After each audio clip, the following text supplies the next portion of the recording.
Monique Michel, bonjour. La dernière fois que nous vous avons reçu dans cette émission, c'était pour parler de la violence des riches. Aujourd'hui, on vous réinvite parce que, quand même, il faut le dire, on est un peu inquiet. Votre nouveau livre s'intitule « Tentative d'évasion fiscale » et on y apprend que vous avez décidé d'aller planquer vos sous en Suisse. Monique Michel, qu'est-ce qui vous a pris ? C'est-à-dire qu'on avait déjà fait une première expérience en 1994. On était allé à Lausanne chez UBS.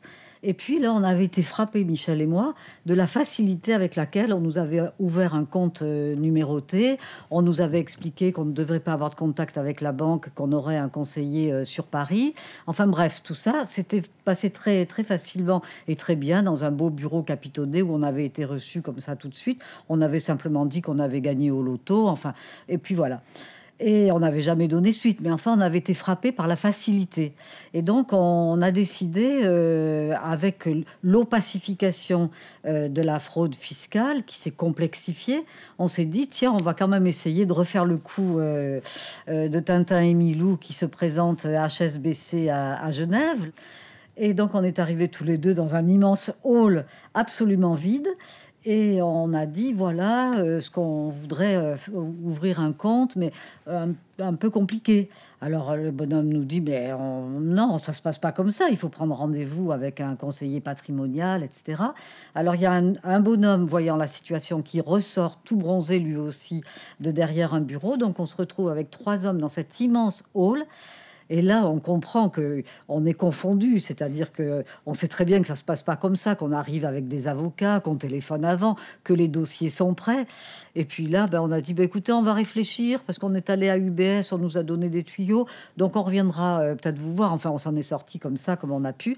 Mais ce qu'on voulait vivre avec Michel, c'était cette différence entre 1994 et 2015, dans ce climat lourd, c'est-à-dire qu'en 1994, le banquier nous reçoit tout souriant, tandis que là, on est dans un état de méfiance, dans un état beaucoup plus lourd, beaucoup plus compliqué, qu'on a très très bien ressenti. C'est-à-dire on a ressenti avec Michel le poids du pouvoir d'une banque comme HSBC sur un petit couple comme ça de 70 à 80 ans pour Michel, qui voulait jouer un petit peu une petite histoire pour entraîner nos lecteurs dans un processus d'aventure. Et c'est pour ça qu'après, on est resté en Suisse, qu'on est parti au Luxembourg, qu'on a fait plein de promenades sociologiques dans les milieux de la finance pour être transparent, donner à voir ce qui est opaque.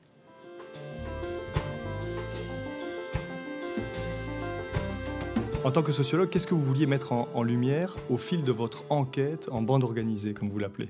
Nous, ce qu'on voulait montrer, c'est que c'était une classe sociale, une oligarchie qui, dans toutes les nations et à l'échelle de la planète, a vraiment décidé de ne plus contribuer aux solidarités nationales pour détruire cette dernière poche de solidarité que sont les États-nations. Et donc, ce qui nous intéressait, c'était précisément de donner à voir à nos lecteurs comment on allait des hommes politiques au sommet des États, en passant par les ministres de l'économie et des finances. On allait aux journalistes à la solde des patrons du CAC 40. On passait par les avocats fiscalistes, les économistes, bien entendu les banquiers. Voilà, c'est toute une ingénierie de classe qui est mobilisée pour organiser le plus grand casse des temps modernes, le plus grand hold-up imaginable. Ce n'est pas une affaire de petits trafiquants en douce avec un copain qui est dans une banque et on s'arrange, etc. C'est pas ça.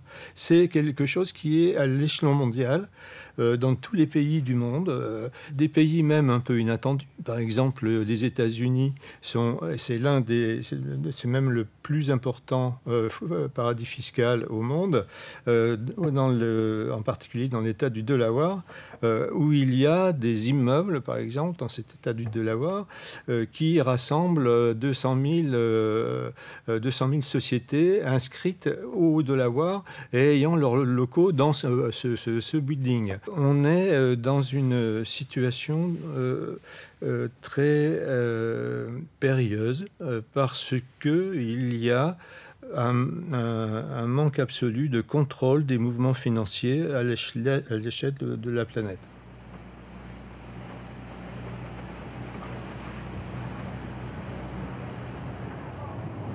Bon, la première maison avec les palmiers dans le jardin, là, elle a eu pas mal de propriétaires. Là, ce sont des Russes. C'est Tatiana Yeltsin, la fille de Boris, l'ancien président russe. À droite de ça, vous avez un Français qui est le plus riche, Bernard Arnault, PDG de LVMH, Louis Vuitton, Moët & Chandon, NC, Dior, Kenzo, Prada. Et la Maison Blanche qui est à côté, c'est une Française. Et cette maison, elle la loue. 40 000 € la semaine. Regardez tous les beaux bateaux. C'est comme les maisons. Pour rentabiliser les bateaux, qu'est-ce qu'ils font? Ils les louent. C'est-à-dire qu'un bateau de 60 mètres, si vous voulez le louer, c'est à peu près 250 000 € la semaine. Après, vous allez avoir la place de parking. 2500 € par jour. Tous les bateaux ont quasiment les mêmes pavillons. C'est ce qu'on appelle les paradis fiscaux. Des endroits comme Georgetown, Sea, les îles Caïmans. Les îles Caïmans, c'est grand comme Saint-Tropez, mais on a 100 000 sociétés d'enregistrées. Enfin, ils ont les boîtes aux lettres. Et il y a à peu près 200 banques. Donc tu sais à quoi ça sert le truc. C'est une question de taxes. Plus ils sont riches, moins ils en donnent.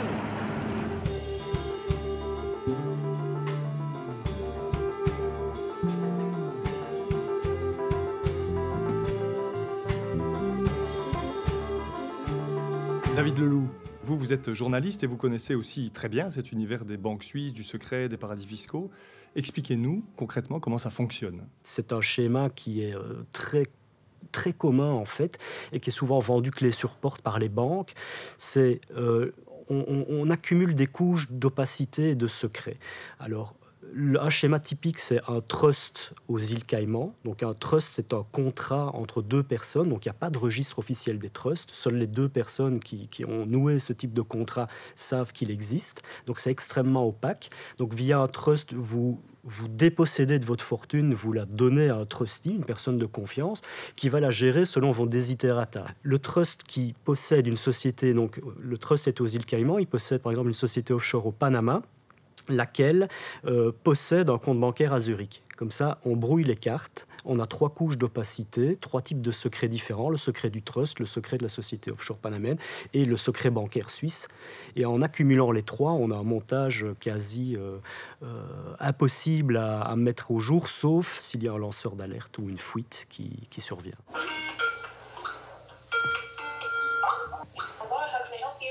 Hello, here is Mr. Berger. I would like to have some advice on a trust issue. I'm Swiss American and need some advice how to set up the structure or move the structure. Yeah, sure. If you want to give me a better idea of what you're looking for, I can give you some better advice. Yeah, I do have a Cayman trust who holds a Swiss account, has a Swiss bank account. I'm a bit afraid of to keep the money in Switzerland. Are there options? Well, the country that does not cooperate with either Switzerland or the United States, they're very difficult to get any information out of, is Guatemala. They don't share any information based on any tax cases, even if it's criminal. All right. Guatemala is very secure. But in Guatemala, are there banks like well-known banks like HSBC or call it Credit Suisse or Deutsche Bank? Yes, there are. There's one bank in particular. I can't give out the name of the bank until you're a paid client, but it's on the same level as the HSBC or Credit Suisse. David Leloup, expliquez-nous comment vous avez, vous aussi, plongé dans ce monde qui organise la fraude fiscale à grande échelle. Ça a vraiment démarré, on va dire pour moi, début 2008, à l'époque où Wikileaks était un jeune site web que pratiquement personne ne connaissait, seuls quelques journalistes et des geeks suivaient les balbutiements de cette expérience de Julian Assange.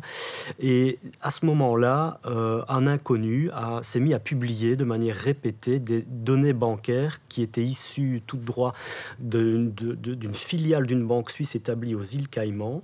Et moi, je n'avais jamais eu accès à de tels documents, des centaines de pages, des emails internes, un peu comme les Panama Papers avant l'heure, si vous voulez. Et donc, je me suis passionné par ces documents et j'ai voulu rencontrer la personne qui les avait postés, et Rudolf Elmer, que j'ai contacté via Internet.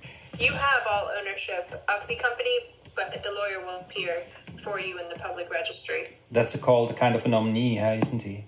Then, That's correct, right? Yeah, all right. That sounds good. Yeah. And how much would it cost such a structure? We charge $4,000 US for the company and the bank account in Guatemala.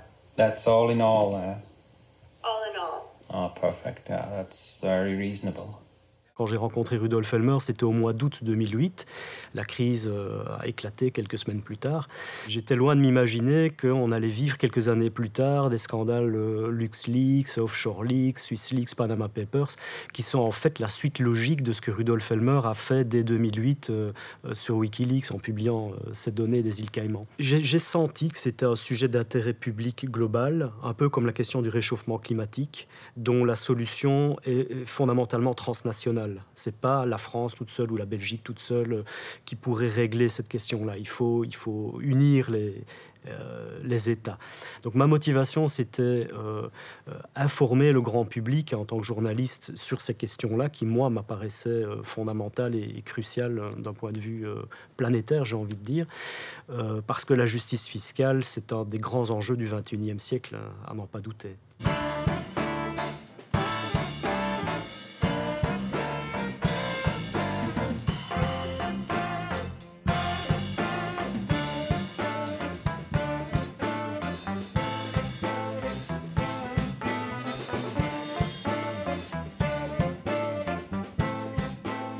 Toutes ces fuites, tous ces scandales, toutes ces leaks qui sont diffusés régulièrement montrent que vraiment la fraude fiscale est chez les puissants absolument systémique.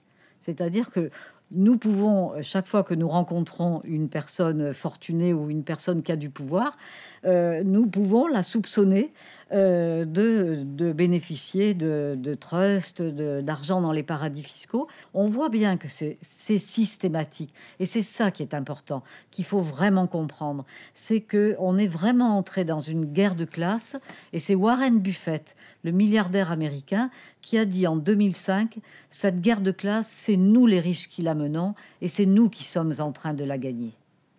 In that sense, if you're a whistleblower, they treat you as a criminal, even so you come up with information which actually is going to help to get the criminals, which is weird, but that's the reality. Rudolf Elmer rencontre pour la première fois son conseiller juridique américain. Jack Bloom défend déjà les intérêts du lanceur d'alerte Heinrich Kieber, à l'origine d'un scandale bancaire au Liechtenstein. The government of Liechtenstein says Kieber is a criminal. The government of Switzerland has tried to say Elmer is a criminal. The truth is, those governments are criminals. The people in their banks are criminals. They are aggressively promoting crime in other countries. There is an industry in the offshore world which is set up and makes its money by helping people in major countries cheat on their taxes. Now, the implications of that for the rest of us are extraordinary. We pay taxes. We are now confronting massive national deficits everywhere.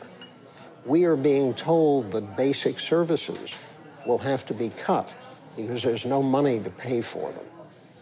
And here are the richest, most successful people in our societies who are saying, well, let them pay for it, not me. And that is an unacceptable proposition.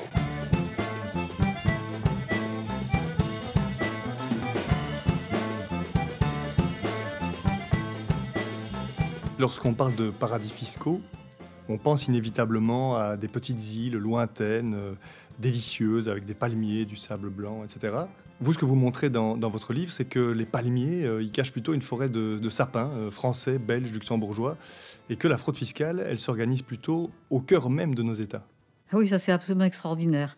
Qu'on vous donne comme bouc émissaire ces petites îles avec palmiers, sable blanc et belle bleue, alors que c'est fait pour cacher la réalité du cœur nucléaire de la fraude fiscale organisée par cette classe oligarchique à l'échelle de chaque pays et à l'échelle du monde. Parce que qui définit les paradis fiscaux? Ce sont les pays riches, c'est l'OCDE qui fait des listes.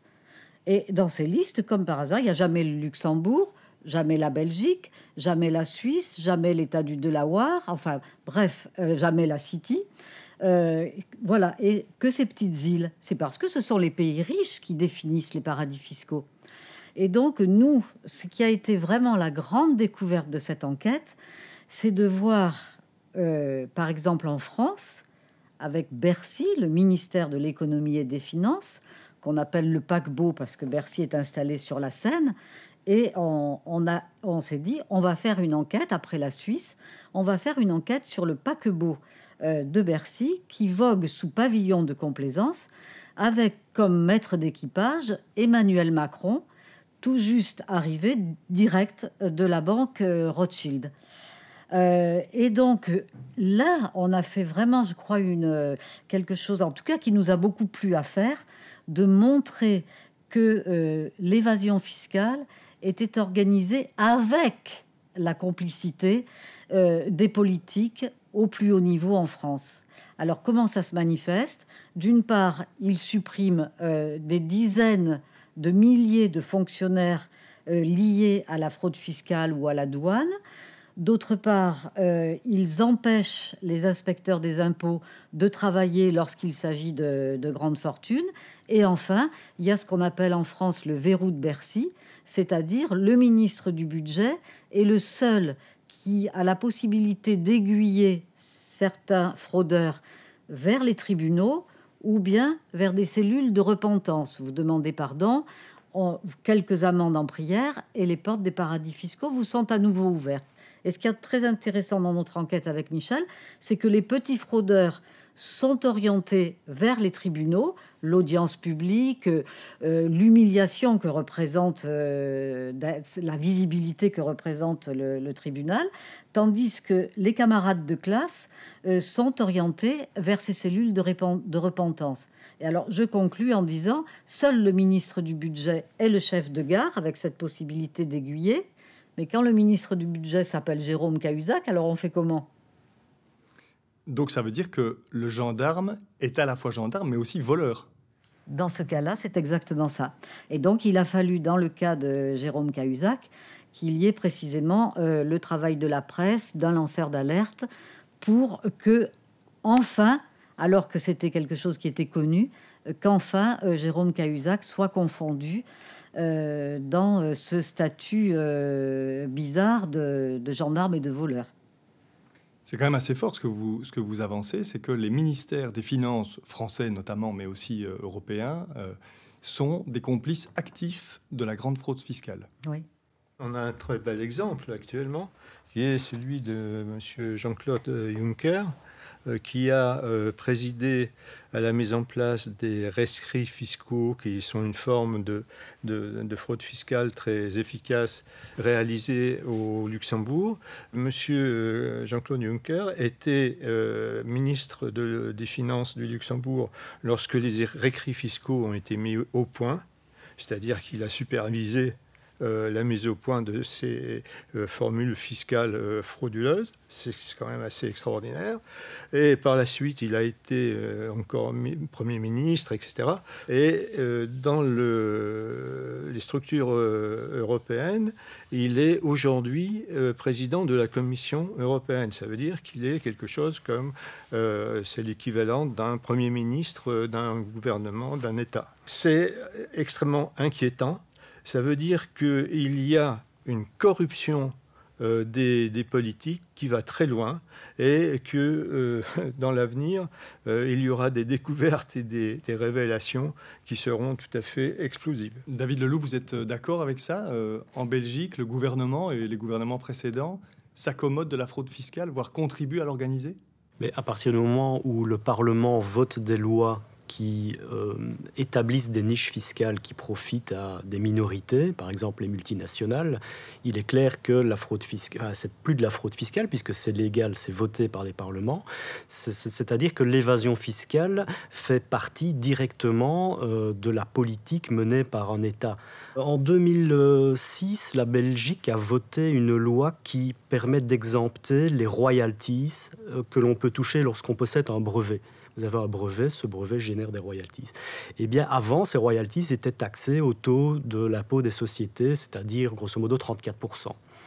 À partir de cette loi, qu'a fait cette loi? Elle a exonéré 80% des revenus, donc vous touchez 100 € de royalties, eh bien 80 € sont d'office exonérés de tout impôt et seuls les 20 € qui restent sont taxés au taux habituel. Eh bien cette loi a été rédigée par un cabinet d'avocats qui a été payé par GlaxoSmithKline, une société pharmaceutique qui, comme par hasard, s'est révélée être la principale bénéficiaire de cette loi. Grâce à cette loi, elle a pu détaxer plusieurs milliards d'euros de bénéfices qu'elle a réalisés sur l'ensemble des ventes de vaccins dans le monde entier pour lutter contre la pandémie de grippe A-H1N1 en 2009. Donc ça, c'est un exemple très concret. Une société pharmaceutique qui a des intérêts économiques en Belgique fait pression sur le gouvernement pour faire passer une loi dont elle est la principale bénéficiaire. Ça, c'est un exemple du paradis fiscal belge. Un deuxième exemple, il vient simplement de la Commission européenne. On l'a vu tout récemment, le gouvernement de Charles Michel refuse et même aller en appel contre une décision de la Commission européenne qui estime que les rulings fiscaux qui sont au cœur de l'affaire LuxLeaks au Luxembourg, on a exactement les mêmes en Belgique. Et la Commission européenne a condamné la Belgique à rembourser près d'1 milliard d'euros à 35 multinationales qui profitent de tels accords conclus avec le fisc belge. Et le gouvernement belge est allé en appel de la décision. Donc plutôt que de dire oui, effectivement, on a sans doute un peu dérapé, eh bien non, ils ne veulent pas réclamer cet argent. Or, il y a près d'1 milliard qui pourrait rentrer dans les caisses du fisc belge si simplement le gouvernement belge reconnaissait qu'il était un paradis fiscal et faisait amende honorable. Mais ce n'est pas le cas. In Europe, no national government will help him. Zero. Why would they try to help Rudy when the Swiss bankers could actually attack them by disclosing the names of their politicians who have money in Switzerland? En Belgique, le déficit public, c'est environ 10 milliards d'euros. La fraude fiscale, c'est 20 milliards. En France, le déficit public, c'est à peu près 80 milliards, d'après ce que vous écrivez. Et la fraude fiscale, à peu près pareil, 80 milliards également. Comment vous réagissez à ces chiffres? C'est parfait. Ça va pour nous, en tout cas comme sociologues, c'est un résultat qui est merveilleux parce que ça montre bien que s'il n'y avait pas cette fraude fiscale, eh bien, il n'y aurait pas de déficit public. Et donc, finalement, ce qu'il y a d'intéressant, c'est que ça montre que c'est donc une construction de l'oligarchie que de créer ce déficit public pour induire des politiques d'austérité à la défaveur des plus démunis. Et donc, c'est pour ça qu'avec Michel, notre spécialité à tous les deux comme sociologues, c'est de toujours donner des noms. On donne beaucoup de noms, c'est-à-dire comme on travaille toujours sur les gens de pouvoir, il y a donc on donne une personnification de ces gens de pouvoir avec leurs noms, leurs origines sociales, leurs études, leur pantouflage public, privé, leur trajectoire, tout ça. Et du coup, on voit bien comment on est là face à une classe mobilisée dans ce que nous, on avait déjà appelé dans l'émission précédente une guerre de classe, avec des armes. Et au fond, on a fait ce travail sur la fraude fiscale pour bien comprendre cette arme spécifique qu'est la fraude fiscale et ses conséquences pour les peuples. Mais il y a beaucoup d'autres armes que celle-ci. Alors, en quoi la fraude fiscale est une construction sociale? C'est parce que ce sont des êtres humains, des agents sociaux, qui occupent des places dans les sociétés les plus élevées, c'est-à-dire qui s'accaparent tous les pouvoirs et toutes les richesses, une petite caste, une petite mafia, une oligarchie, une classe sociale, la confrérie des grandes familles, peu importe les mots qu'on emploie, et qui mènent la guerre contre les peuples à travers différentes armes, dont celle de la fraude fiscale. Ça aboutit au fait que les peuples, le peuple grec, le peuple français, le peuple belge, acceptent quand on discute comme ça dans la rue, mais on n'y peut rien, c'est la crise. Il faut être compétitif, et la France n'est pas suffisamment compétitive, donc les emplois partent à l'étranger. Il n'y a plus d'argent, il y a un trou à la sécurité sociale, ça va pas du tout, c'est pas normal, on mange trop de médicaments, les chômeurs coûtent trop cher, les travailleurs coûtent trop cher.